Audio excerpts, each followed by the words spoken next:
Yo, yo, what's up mga kabutingting? Yan na, good morning sa ating lahat mga kabutingting. At welcome back sa ating munting channel. Yan na, dito tayo ngayon sa junk shop mga kabutingting. At tayo ay maghanap ng motor dito. At actually, mayroon na akong nahanap na motor. Yan, ito. Mayroon kasing dalawang gustong magpakabit sa akin ng motor. At ito kasi ay dito kasi sa amin ay medyo hirap dito sa amin ng motor or yung rewind, kaya ako ay dumidiskarte pag mga mayroong gustong magpakabit sa akin ng motor. So dito ako tumatakbo sa junk shop. Yan mega love shout out pala kay Boss Junjun Rabusa. Ayan yung may-ari dito sa junk shop na ito mga kabutingting. At sa kanyang may bahay, kaso nagtago yung may bahay mga kabutingting. So ito ay ating testerin kung buo ba yung motor. Itong dalawa na ito ang aking bibilhin dahil dalawa rin yung magpakabit sa akin ng motor. So gagawin lang natin ito. Ayan, kung nakikita nyo wala pang putol. Ganon din yung isa. So yan ay ating ititester yung dalawang linya sa kapasitor kung itong dalawang motor na ito ay buo pa ba. So ayan, bali ito yung uunahin natin mga kabutingting. Putulin na natin diretso ito. Yan. Ito yung aking pamamaraan pag bumibili ako ng motor sa junk shop. Siyempre pipiliin din natin yung medyo maganda pa ang motor mga kabutingting, katulad nito. Yan, ito yung ating ititester mga kabutingting. At lagay natin sa OL or sa continuity. So ito yung ating ititester yung dalawang linya sa kapasitor. Ayan, mayroon tayong nare-reading na 1010 ohms. So ibig sabihin pag ganito ang reading, okay ang motor nito mga kabutingting. So ito ay aking bibilhin. At yung isa naman ay ganon din, ititester din natin yan kung ayan ba ay okay. At puputulin muna natin yung motor. Yan, putulin lang natin itong motor mga kabutingting, yung dalawang linya sa kapasitor. Putulin yung motor, hindi pala napuputol yung motor, kagwang ka talaga ting. Yung dalawang linya sa kapasitor para ito ay ating matignan kung mga buo ba ito. Ayun. Tapos tester natin kung ayan ba ay good.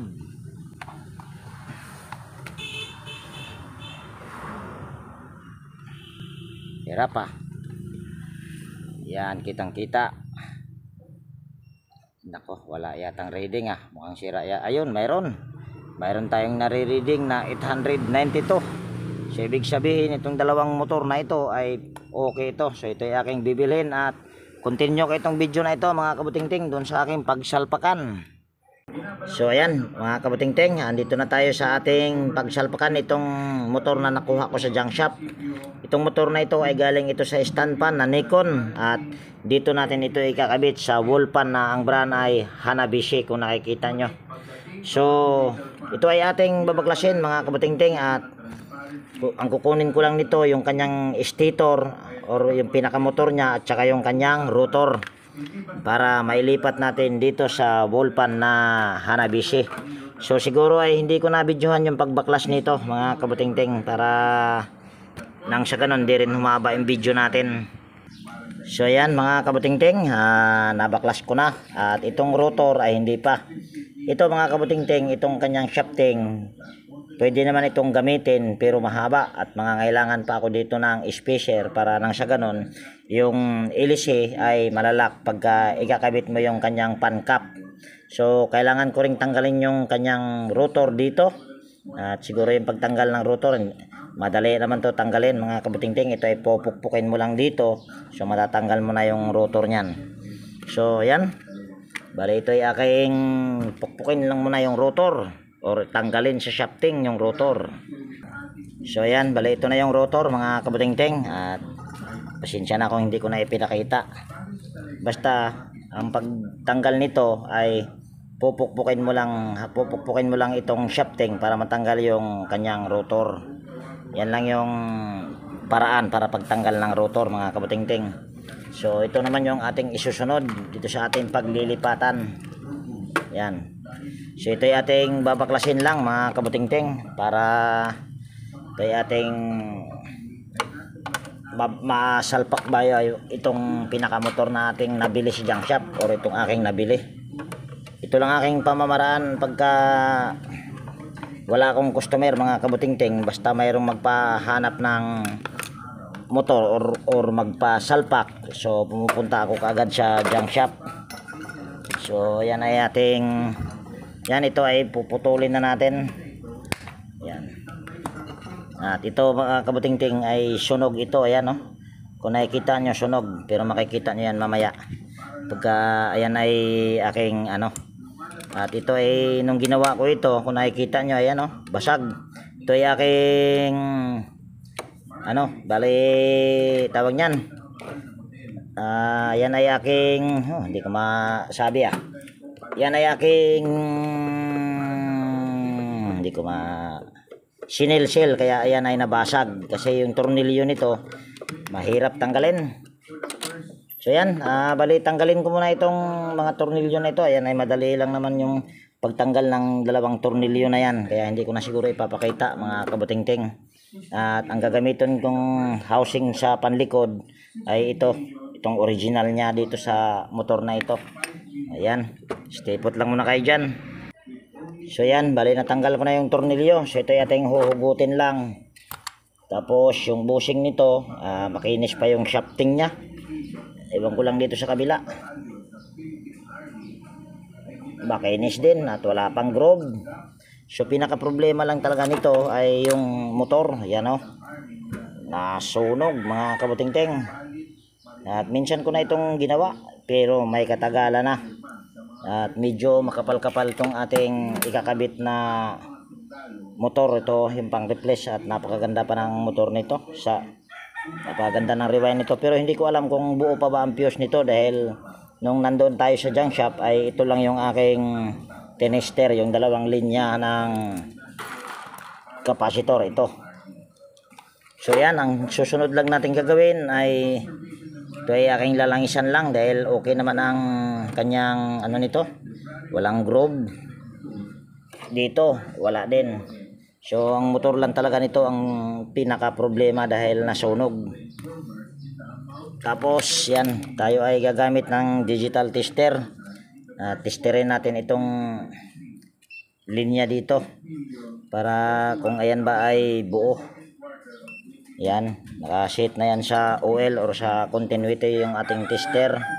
At hanapin natin dito kung alin ba yung number 1 at saka number 2, number 3. Dahil hindi ko rin natandaan kung anong number 1, number 2, number 3 nito dahil diniretso ko lang to sa pagputol. Ayan, kaso masilaw yung ating tester.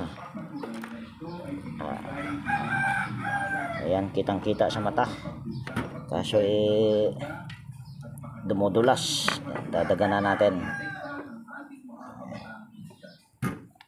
Tapos para kitang kita.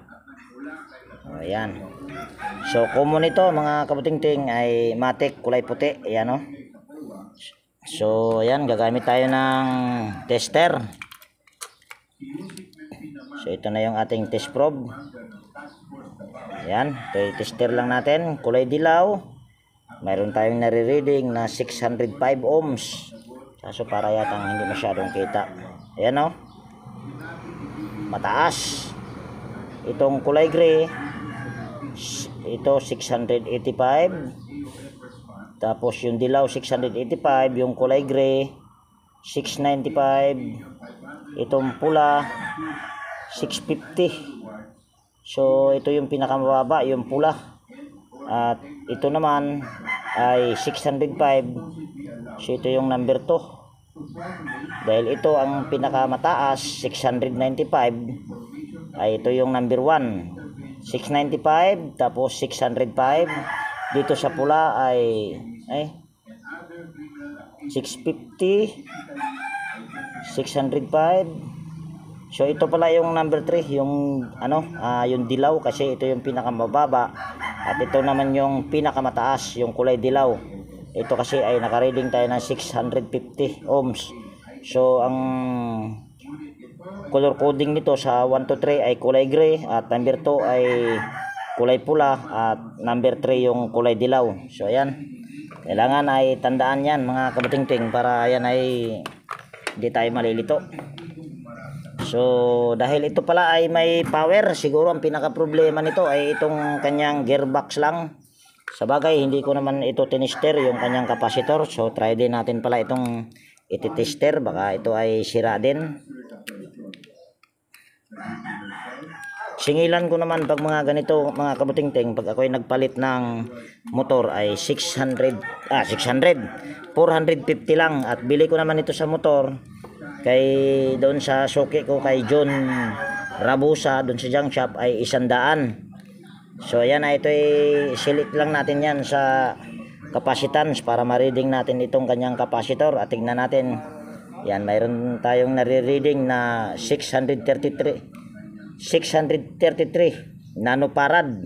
So ibig sabihin ito ay mababa na dito sa 1.5 microfarad. So ibig sabihin ang pinaka problema lang nito sa electric fan ito na nabili ko ay yung kanyang capacitor, at saka ganun din yung kanyang gearbox dahil basag. So buo pa itong motor na ito mga kabutingting. So gagawin natin ay isasalpak na natin yung motor, at hindi na ako magpapalit ng bagong bushing, at dahil okay naman ang bushing nito, napakakinis pa ng shafting. Yan, ang gagawin na lang natin dyan ay maglalangis na lang tayo sa foam, at the same time magpapalit din tayo ng capacitor. At itong rotor na ito ay ititesting din natin kung papasok ba dito, dahil kung titignan natin itong original na motor na galing sa Hanabishi ay halos magkaparehas lang ang kapal, oh. Ayan. So ayan, ay tignan natin kung ito ba ay papasok. Kung papasok ay hindi ko nagagamitin yung original na rotor nito, para hindi na rin ako magbaklas. Ayun, pumasok mga kabutingting, at saktong sakto. So ibig sabihin yung original na rotor nito ay hindi ko nagagamitin dahil parehas ang kapal ng rotor niya. So ito itong kanyang gearbox dahil basag, pero pwede pa naman ito.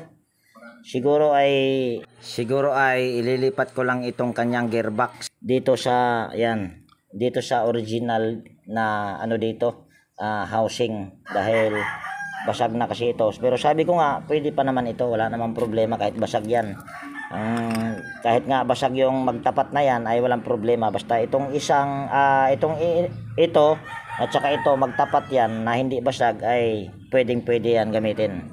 So gagawin ko lang ay tatanggalin ko muna itong gearbox, at para matanggal yan tatanggalin ko muna yung 3 tornilyo, at hindi ko na ipapakita yung pagtanggal ng tornilyo niyan. Continue ko na lang mamaya pag ito ay malilipat ko na dito. Ayan, stipot lang muna kayo dyan. So ayan na mga kabutingting, nailipat ko na yung gearbox dito sa panlikod na housing, at hindi na rin ako nagpalit ng bushing dahil ang bushing nito ay good pa. Kaya nasabi kong good dahil dito sa kanyang shafting na napakakinis pa ng kanyang at wala pa akong nararamdaman na groove. So ayan, so ito ay ating i-assemble na, at bago pala natin yan i-assemble ay maglalagay muna tayo ng langis dito. Ayan, maglalagay tayo ng langis dyan para lumambot, para hindi mahirapan yung kanyang shafting sa pag-ikot. So ayan na, malambot na yan. So ito ay may thermal fuse pa ito mga kabutingting, at hindi ko tinanggal yung thermal fuse nyan dahil ang pinaka problema nitong motor na ito ay capacitor lang, at saka yung kanyang gearbox siguro ay mabagal na ito at hindi na pinagawa sa may-ari. So ito ay ating isasalpak lang. So ayan, tapos salpak natin ito dito. Yan, tapos tignan natin kung mayroon ba tayong mahihila dito, kaso ang laki. Yan, ang laki ng nahihila natin. So ito ay maglalagay tayo ng spacer. Yan. Ayan, ito yung spacer na ito. Lagay natin. Tapos dagdagan pa natin yan dahil ayan ay wala tayong spacer kuha muna ako ng spacer pa mga kabuting-ting, dahil yung inilagay kong spacer natitiyak kong ayan ay ano pa, malaki pa ang ating mahihila niyan dahil manipis lang yung aking nilagay. So ayan, ito yung ating idadagdag. Tapos yung manipis, itong kulay puti na ito na spacer ay tatanggalin natin at ibabalik din natin yan. Kaso yan yung aking iuuna, ayan, or ibabaw ba. So ito ay ating lalagyan ng langis. At ito rin pala, lagyan din natin ng langis. Ayan, sa gilid lang. So ito ay ating isasalpak ulit.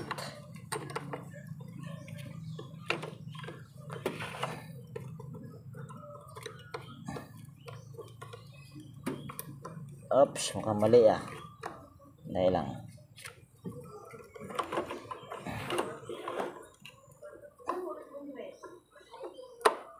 Ayan. Tapos hihilahin natin.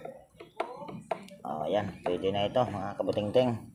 At napakalambot pa niyan. Ayan dahil hindi pa naman natin yan naturnilyohan. So ito ay ating ituturnilyo na.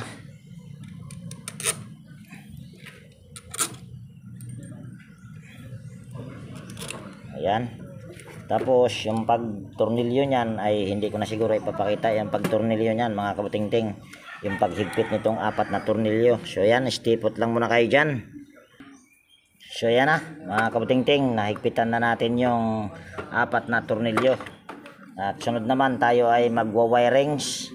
Ito, pwede nating putulin dyan kung gusto nyo na hindi na kayo magbabaklas dito. Pwede yun, kaso ako ay hindi ko gawain pag mga ganyan dahil pagka puro electrical tape ay nasasagwaan ako. So ang ginagawa ko pag mga ganyan ay itong wire na ito ay yan, ihinang natin dito. At bago natin yan ihinang ay huhugutin muna natin itong wire na original na nakakabit dito. Tapos ito ay ating ipapasok naman dito sa pinakaliig or sa neck. Yan. Tapos hilahin lang natin. Tapos tatanggalin ko lang itong mga tornilyo na ito. Yan, 6 pala yan. Yan ayan pa yung 2. So yan yung pagtanggal niyan, hindi ko na ipapakita. So ayan natanggal ko na yung 6 na tornilyo mga kabuting-ting. So ang susunod natin gagawin ay hugutin lang natin itong wire na ito. Tapos tanggalin lang natin itong close-in wire connector. Tapos putulin na natin dito sa yung mga wirings nito. Yan.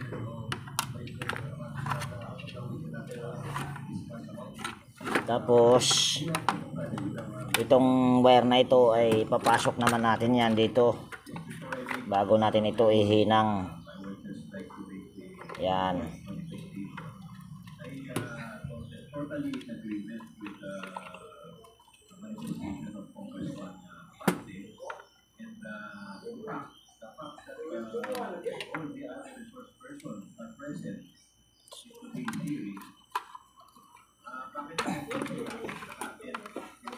So ayan.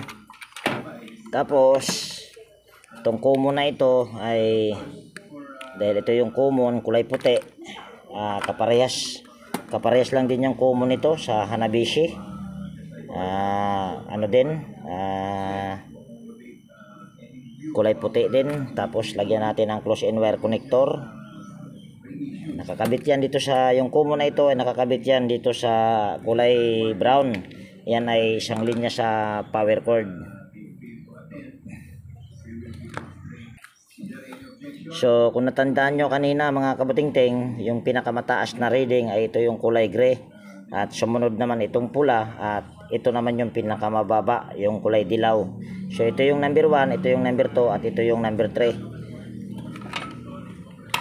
Ayan. Tapos ito ay aking lalagyan lang ng soldering lead. Ayan, ito ay ating lalagyan ng soldering lead. Konti na lang yung aking soldering lead mga kabuting-ting.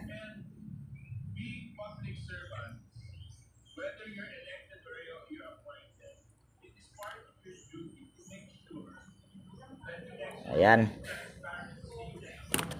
Tapos pag nagkakabit kayo dito sa ganitong klase na switch, ito ay rotary switch. Pag nakaharap ka sa switch na ito, ay ito yung number 1. Tapos ito yung number 2 at ito yung number 3. Yan ito. So ito yung ang number 1 ito ay kulay gray. So dito natin ito ikakabit. Yan. Natanggal pa, mainit pa. Ayan. Tapos ito naman yung number 2, yung kulay pula.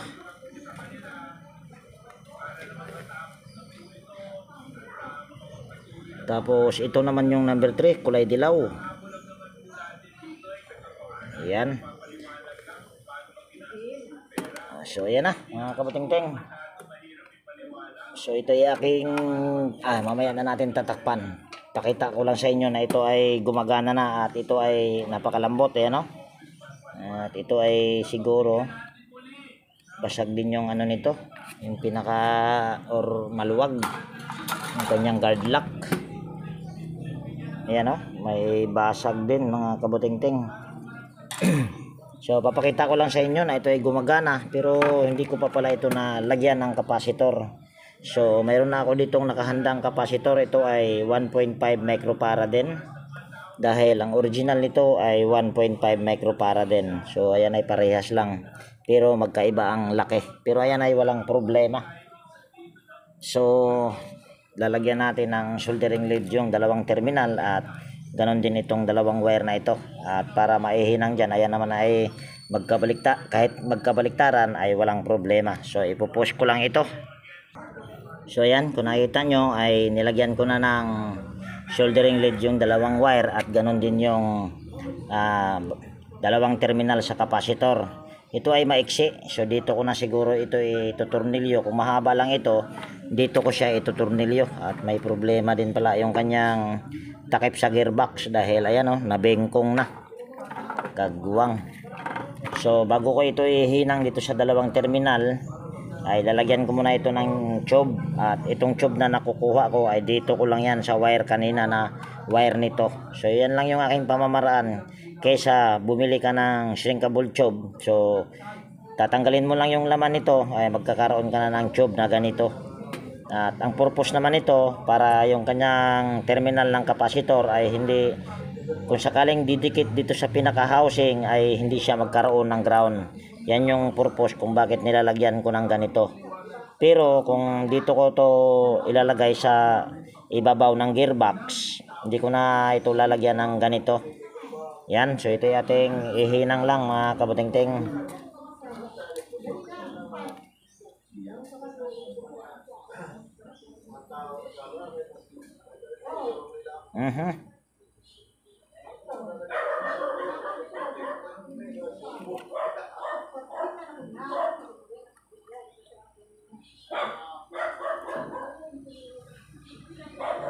Ayan. Tapos itong tube ay ilalagay lang natin yan dyan para kung sakaling didikit man yung kanyang terminal sa kapasitor sa housing ng motor ay hindi magkakaroon ng ground. So yan yung purpose kung bakit nilalagyan ko siya ng ganito. Pero kung mahaba lang itong wire na ito ay dito ko ito ilalagay, kaso ayan ay maiksi, kaya ito ay dito ko ikakabit. So ayan, nakakabit na mga kabuting-ting. So ang sunod lang natin gagawin ay tatanggalin din natin itong takip sa gearbox dahil ito ay basag.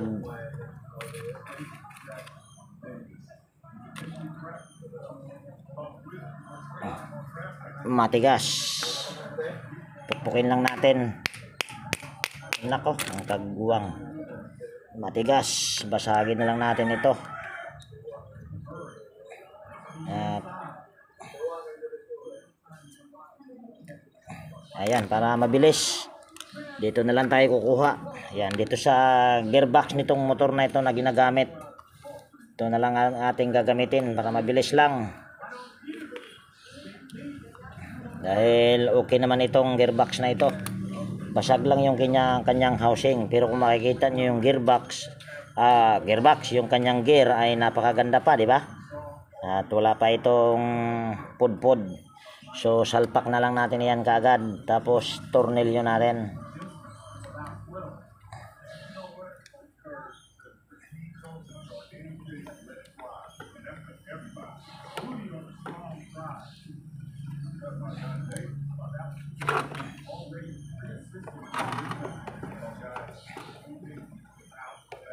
So ayan. Tapos ito ay ating sumabit pang kagwang. Tornilyo lang natin yung swing arm. Tapos yan, tornilyo lang natin. Tapos higpitan lang natin yan.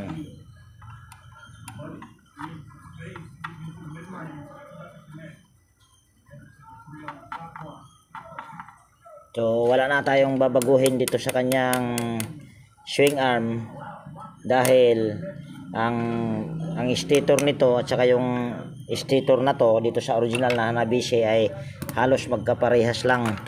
Kaso yung kanyang swing arm ay dumikit dito sa pinaka housing.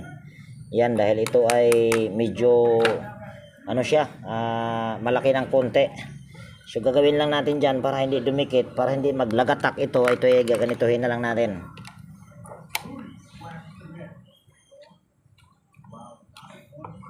Ayan, lumayo na siya. Ayan o, kung nakikita nyo. So tignan natin kung ito ba ay magsiswing at kung aandar na ba. At dito ay hindi ko pa tinakpan yan. So ayan, ating isasaksak lang. Tapos naka number 3, patayin muna natin. Tapos saksak ko lang dito yung power cord. Kung ayan ba ay iikot na at magsiswing. Ayan, tapos switch ko lang dito. Ayan, naka number 1 yan kung nakikita nyo. So ito ay mabilis. Ayan o. Dahil bago yung kanyang capacitor at the same time yung bushing niya ay wala pa naman problema. At paparinig ko sa inyo kung na yan ay kung sabaga hindi pa talaga sira yung bushing niyan, dahil kung sira ang bushing niyan, gaganito ang tutuno, para siyang nagkakayod ng bakal. So pakinggan nyo na lang.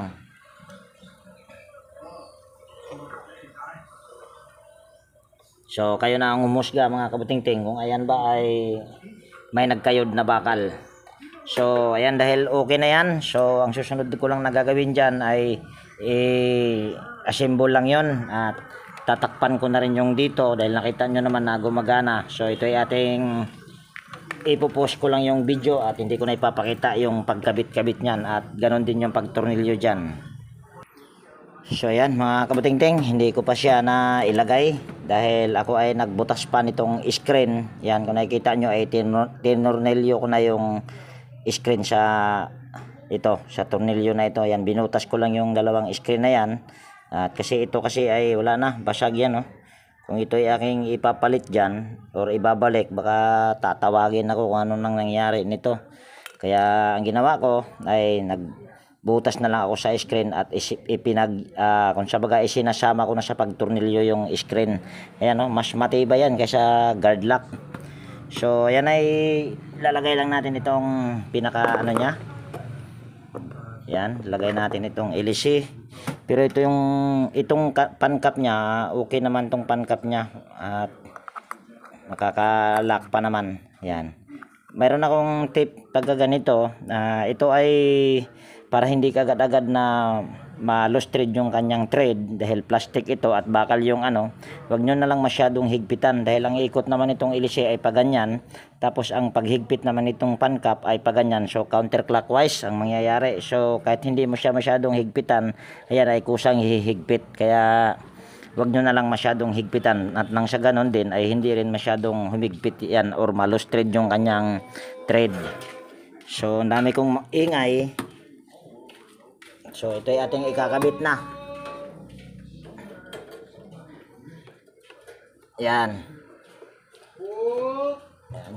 Yan, shout out nga pala kay Joe Film pala mga kabutingting. Yan. Shout out sa iyo sir at salamat sa panonood sa aking upload na video. At kay Sir Enrique Bungais. Yan, mega love shout out sa iyo sir. So ayan. Ito yung ating ititesting mga kabuting-ting.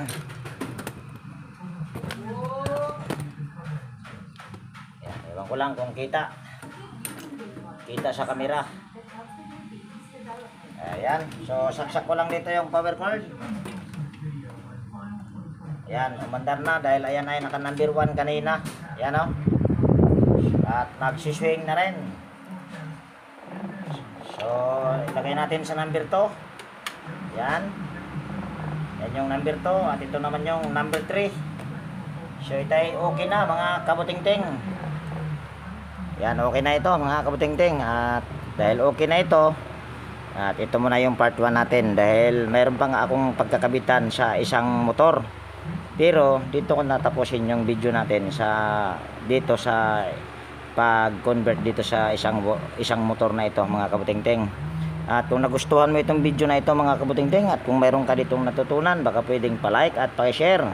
At higit sa lahat, kung bago ka na napadpad dito sa aking munting channel, baka pwedeng hilingin ko yung inyong pag-subscribe at pakipindot na rin yung notification bell at ilagay sa all para ma-notify ka pag mayroon akong mga bagong i-upload na video. So ayan, laging nag-iiwan sa inyo nang ingat tayo palagi at God bless po sa ating lahat mga kabuting-ting. Yan, bye bye na po mga kabuting-ting.